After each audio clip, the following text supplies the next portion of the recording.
लागे खानदानी बा। और चल देख बड़ भाई है, पहले तू ले लो। मेरा बूढ़ा भाई है। नाम बा बूढ़ा बा के बड़े जवान। पूछ के अपना हाँ मुंह से बोलो। बूढ़ा भाई तो ये वादा है दीपिका जी, हम लोग दीपिका कुछ भी ऐसा चीज नहीं कहें जिससे आपका दिल दुखे। ये प्रॉमिस है, उसके बाद जो आपका आदेश हो आपका फैसला हो। कोई भी कलाकार जो अपने अनिल भैया आप हम लोग से दीपिका से जो बजा रहे हैं, जो सुन रहे हैं, सबसे आप सीनियर कलाकार हैं। कोई कलाकार आज का जो समय है वो आनंद का समय है। तो कोई भी कलाकार हम हो, चंदन हो, अपने आप पर हम डिपेंड हैं, लेकिन उनसे भी ज्यादा हम श्रोताओं पर डिपेंड हैं, कमेटी पर डिपेंड हैं। तो इसलिए हम बुला सकते हैं, आपको आना ही पड़ेगा। बाकी आप नहीं आइएगा तो आकर माइक में कहिए कि हम किसी के साथ नहीं गाएंगे, अकेले गाएंगे। आपको आकर यहाँ स्वीकार करना पड़ेगा। फिर हम सोचेंगे कि कैसे प्रोग्राम जमेगा। अकेले जमाने को हुई तो अकेले ही गाई जा का भाई गलती। सही बात। आप मंच पर आकर कहिए नहीं, इधर आओ। हम कह रहे हैं कि आओ, पिताजी से कहवा देंगे, आना पड़ेगा। सही बात। आओ 5 बार कहेंगे नहीं आऊंगी तो हम और चंदन मन छोड़कर जाएंगे। आपको रात भर गाना पड़ेगा और साथ में पब्लिक लेके जाएंगे। अगर नहीं गारंटी है तो देखो हम उतरते हैं, साथ में लोग नहीं जाएंगे तो जो नहीं सो। जो आपकी इच्छा हो इधर आओ। पहले आओ तो सही, पहले आओ, जल्दी आओ, देरी मत करो। हम संतोष पागल है।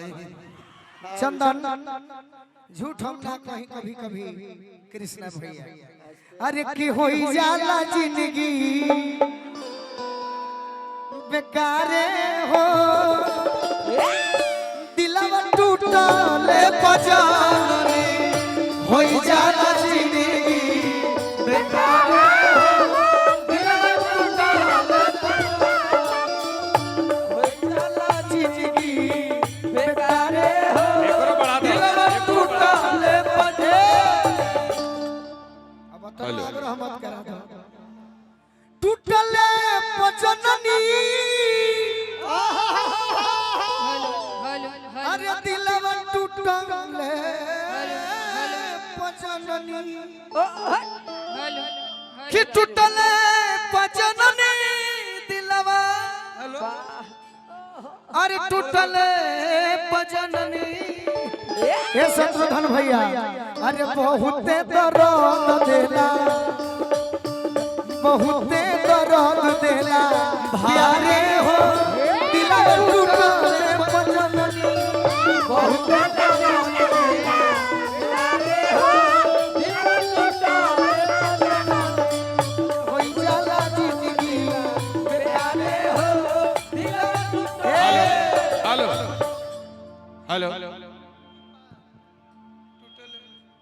हेलो वाह वाह। ये भी भोजपुरी की शेरनी ही है।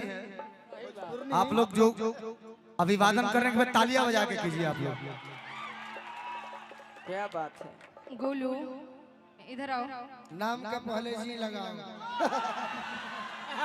गोलू इधर आओ। बचपन के मित्र हैं तो क्या हुआ। इधर आओ इधर आओ इधर आओ इधर आओ जी लगाओ ऐसा मत करो। इधर आओ इधर आओ। अब आप बुलाए हो तो मैं आई हूँ, नहीं तो फिर कोई बात ही नहीं है। तो हम प्यार से बुलाए तो हम भी इधर आओ क्यों। तो हम भी तो बोल रहे कि इधर आओ इधर आइए, इधर आओ इधर आइए। इधर आओ। नहीं आएंगे तो हम आए हैं ना, हम आए हैं ना। अब बोल रहे हैं, सुनो बात। ओजे से कहो जा जानी हम ओजे से बैठ कोई जैसे ना कह सकत रहे। ना जा कहो। ये अपने फेर में मानो हम भैंस के देह में कठा यही करे। हम भैंस के देह में कठा ही है। अरे की जिंदगी में जो हो अरे घोल लुए जा अरे अपना जनुआ के होई दिलवा का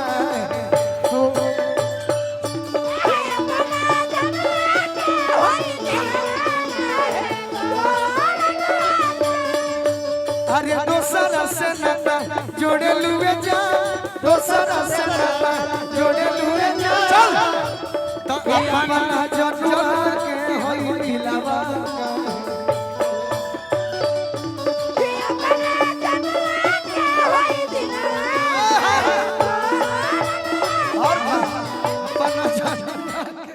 हो गया कौन कारण तू करेलू बेवफाई ए दीपिका अरे पूछला पर झूठो सचो देवेलू सफाई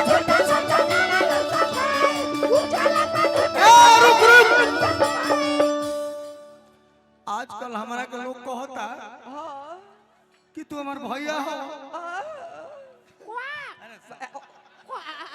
भूख लगा दिल का रे रोत रहे से लोग कहता कि तू भैया हो अरे मंच पे गावे को हम भैया हो गईनी दुश्मनवा अब मुदैया कहताड़ू हो गईनी दुश्मनवा अब मुदैया कहताड़ू जब से पवलू हो भारत के तो भैया कहताड़ू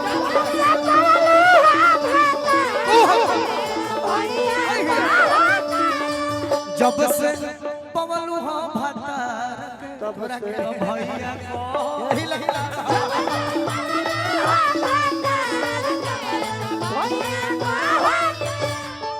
अरे कौन कारण तू करेलू बेवफाई पूछला पर झूठो सचो देवेलू सफाई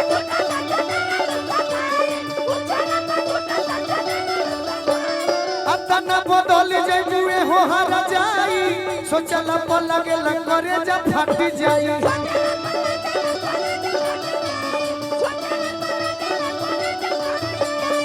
कि दोसरा के ओढ़नी अरे ओढ़ेलुए जा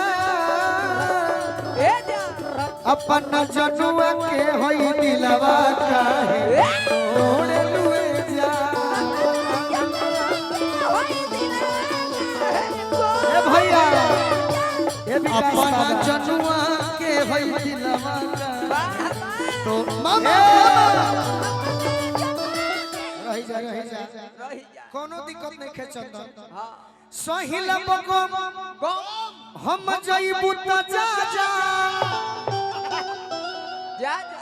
अरे अइबू लौट के नकरी आई है ना अच्छा एकरा गीत से ज्यादा कोई बात जो गीत आपके पास है मैं आज से नहीं हमसे बहुत उम्र में बहुत छोटे 8 साल छोट भाई लेकिन आज मैं इसको अपना सीनियर मानता हूँ मंच के माध्यम से एक बार मेरे भाई के लिए तालियां बजाइए आप लोग काफी बात पहले भाई अरे सहिल बगम हम जइबू त जा अरे अइबू लौट के नकरी आई खा जा लौट के नकरी आई जाए तो हमनी के फालतू बनी जा तोहरा के यार तो 1000 मिली जई है अरे जिंदगी में फेर नहीं है गोलू राजा जिंदगी में फेर नहीं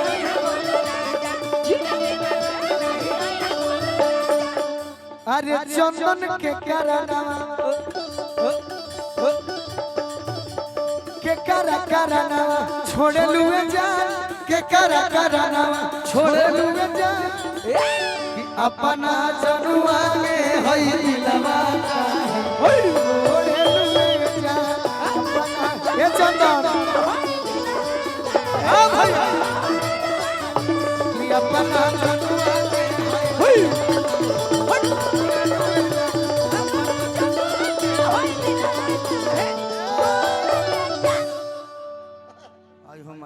अच्छा लागल तो ताली बजा दी सब है बाकी अब कमेटी के भाई लोग अच्छा गाड़ू का चल बनबो बेसी तू